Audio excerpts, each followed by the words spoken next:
Pedal nightmare. We're sliding you. We're sliding you. There is so much. Ugh, I can't even speak. Fur on my tongue.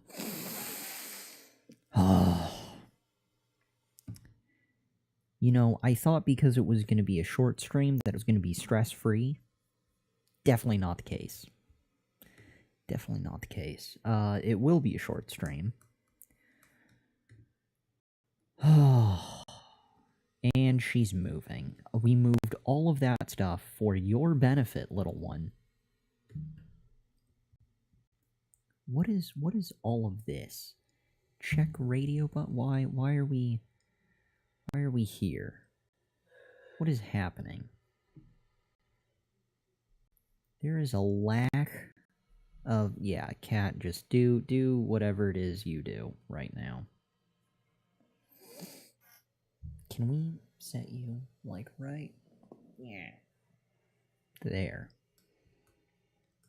Why are we not signed in properly? What did we do that was weird? What did we do that was odd? Let's OBS nightmare. Yeah, that's showing up just fine. Let's close out of that. OBS. No. Good. Oh my god. Why is there so much fur? Let's move this. This has us signed in. We can look at our profile in Code Academy just fine. At least I think we can. That works just fine. Where did that go, though? Why is that not showing up? That's really weird. Oh, because we weren't back a page now when we go to OBS. No? Anyone who can figure out this nightmare gets a half nickel. Oh, it's because that's full screen. OBS is full screen, so it can't... No? No? All of this is super weird.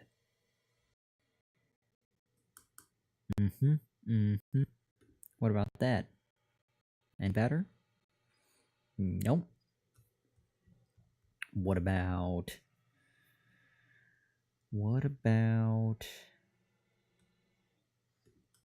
this guy? freeCodeCamp.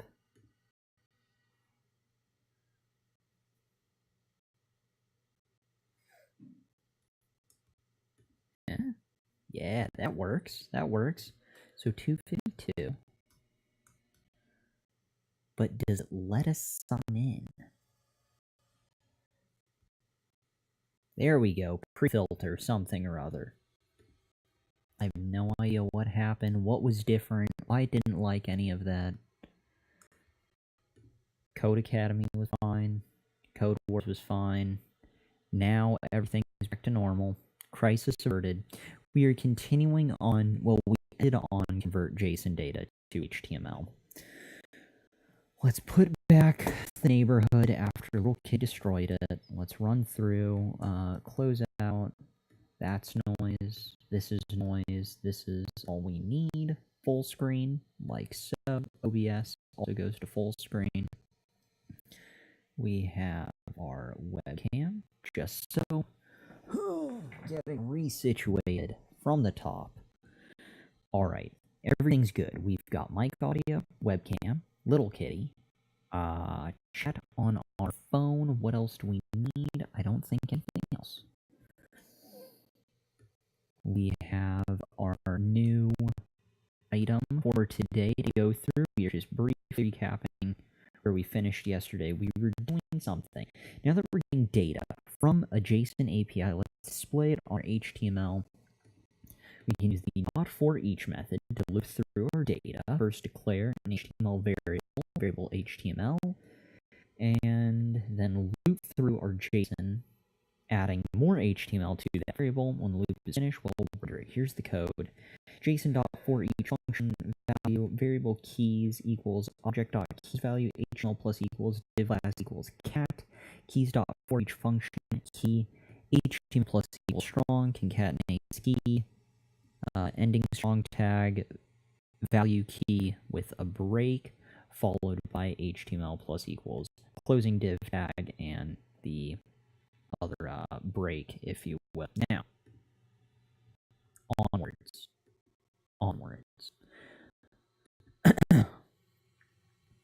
We have the final half-ish 3. That's why we did a recap, because we were left with 3 items. Close out this particular section, the JSON APIs and AJAX section, so we recap item number 4 to balance things out. Sort of a 3.5 on our to-do list, if you will. Here we go, breaking new ground, day 226. From the top, render images from data sources. We've seen from the last 2 lessons that each object in our JSON array contains an image link key with a value that is the URL of a cat's image. When we're looping through these objects, let us use image link property to display this image in an image element. Here's code that does this. HTML plus equals image source concatenates value.image link closing quotes alternative text concatenates value.alt text closing tags. Alright, so let's go ahead and type out that nightmare. We've got our document.ready, our get message on click, get JSON, slash JSON slash cats.json, and so forth, variable HTML, JSON for each, and our div class is cats. Let's go ahead and type out their request. HTML plus equals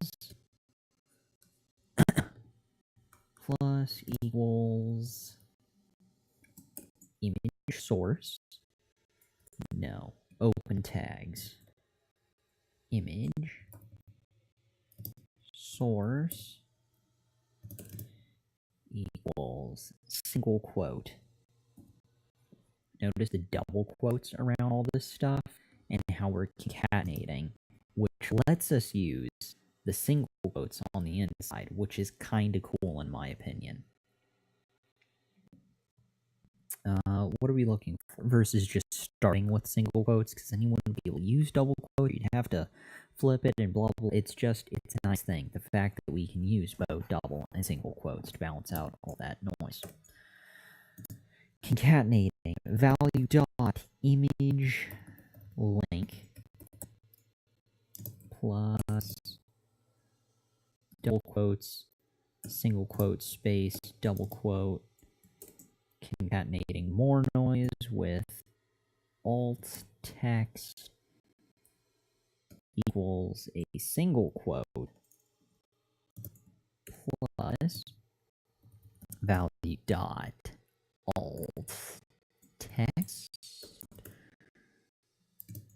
plus more double quotes, ending single quote, closing caret with a semicolon. Fingers crossed we got that right. Run it. Haha, the crowd goes wild, or slightly better outcome than mildly upset. Submit and go forth. Loading, pre-filter JSON. If we don't want to render every cat photo we get from our freeCodeCamp cat photo JSON API, we can pre-filter the JSON before we loop through it. Let's filter out the cat whose ID key has a value of 1. Here's the code to do this. JSON equals JSON.filter, function value, return value.id does not equal 1. Filter out. We are filtering out the cat whose ID has a value of 1. Read that the totally opposite in my mind. I thought we were hunting for 1. We are trying to exclude one. Everyone is invited to the birthday party except for one. He spilled juice on Timmy's shirt, and now he's not invited. Karma. It's terrible. What am I doing? We're typing. Jason dot equals. There's no dot. I'm envisioning dots. You don't belong here, dot. Filter. Hey, this is the same filter we were using before, right? This guy. We know what's going on here. This is like the dots are starting to connect. How cool is that? Basic. No. It was object, but this guy down here. Filter. Yeah. How cool is that? So it's filter function blah blah blah return this guy. Kinda cool? No? That's okay. Again, we've lowered our standard of awesome substantially over the last 226 days. It keeps getting lower, by the way. It's low enough where this is worth celebrating, as you just witnessed. So, continuing on, the filter method that we have come to know and love. Maybe not. We're still getting familiar to it. Function. Sound it out, Stephen. Value with curly stuff. Yeah, look at that. Don't see that every day. Returning. I find it interesting that they decide to do all of this stuff inside a set of parameters. I think it would work without the parameters. I definitely think it's cleaner implementing the parameters, or parentheses. I think it's interesting they're using parentheses to clean this up. I'm sure that's why they're doing it. Visually, probably more appealing. Value dot ID.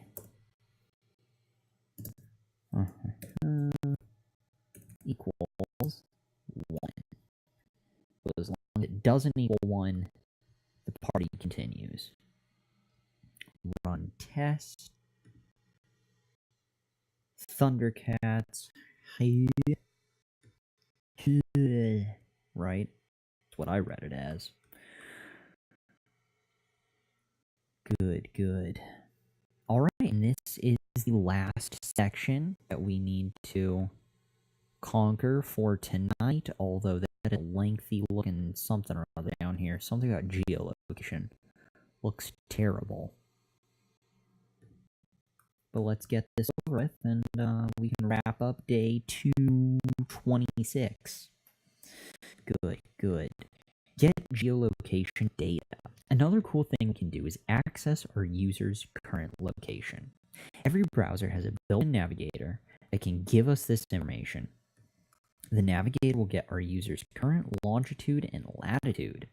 You'll see a prompt to allow or block the site from knowing your current location. The challenge can be completed either way as long as the code is correct. By selecting allow, you will see the text output phone change to your latitude and longitude. Here's some code that does this. If navigator.geolocation.getCurrentPosition function position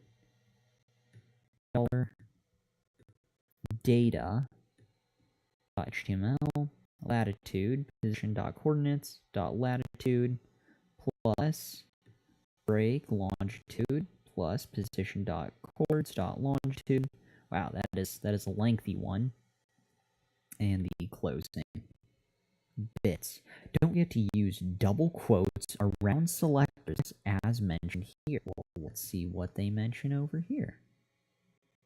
You know, it's so weird. Usually when they have that little square arrow element, it opens a new tab, but most certainly didn't this time. Yeah, button and stuff. Hey, we remember this one. This is where we noticed that double quotes and single quotes share the same pixel width, like pixel count for character width, which I find so interesting. It's just amazing. Look at that. Zoom in. Yeah, we're gonna really... It's the same width. How cool is that? Because all of this is the same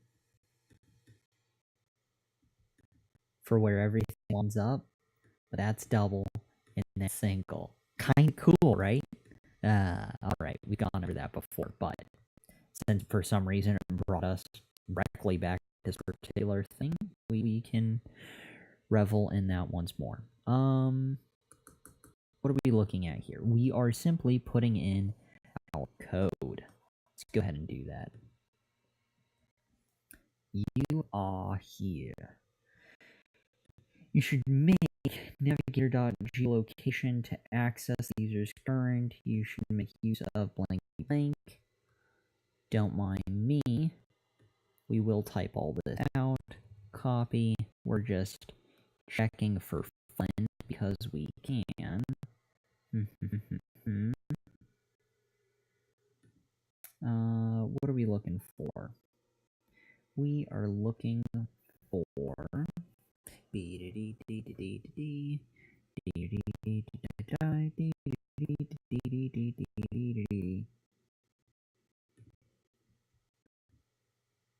that a thing? No. What about... No. Nope. Aha. There we go. Yeah, good times. Really quick. We're just gonna check if it just blasts all of that goodness. It does, in fact. Well, it really does work. Our latitude and longitude are right there. So, it's a thing. It works. I can assure you. It spits it out there. Latitude and longitude. Fascinating. Although I wonder how accurate that is. We should check that out in the future. Don't forget to use double quotes, blankety blank. Good times. It's extremely accurate, by the way. I mean, it goes down to, like... There's the pixel, and then... Or, there's the... Before the decimal, and then after the decimal is... 1, 2, 3, 4, 5, 6, 7 characters past for latitude. But for longitude, it goes 1, 2, 3, 4, 5, 6, 7, 8, 9, 10, 11, 12, 13, 14 characters past the decimal. I'm assuming that's pretty accurate to the given location. Now, I'm not sure. That could very well be tied to our IPS, Internet Service Provider. I assume it would be, versus our exact location for this particular room, but nevertheless, pretty cool. Let's go ahead and run test. Yes, we can. We did it. We survived. Way cool. Submit and go forth. Let's go ahead and reactivate all that goodness. Yeah, beautiful transitioning back real life. Okay, well, definitely worked. Again, the location gives probably brings up Internet Service Provider. I'll be sure to check that out later, but not that it really matters. Though, for tomorrow, it's a toss-up between doing the... Now that we've come to an end for day 226, we finish the JSON API and AJAX section. Tomorrow, we are either going to embark on the intermediate front-end development project, building a random quote machine and whatnot, something about weather and so forth, or we will finally tackle the quote-unquote most difficult CADA for level 7 before we start chipping away at the level 6 CADAs here at Code Wars. So, things to choose from on how day 227 tomorrow will play out. In the meantime, let's close out of all of this noise. Thank you again to anyone and everyone who stopped by to view the stream today. Any and all views are greatly appreciated. In the meantime, we are backing out of freeCodeCamp into OBS. Stop the stream. The adventure continues tomorrow with day 227 of the year of streaming learn code. In the meantime, are you sure you want to stop the stream? Hell yeah, kill it.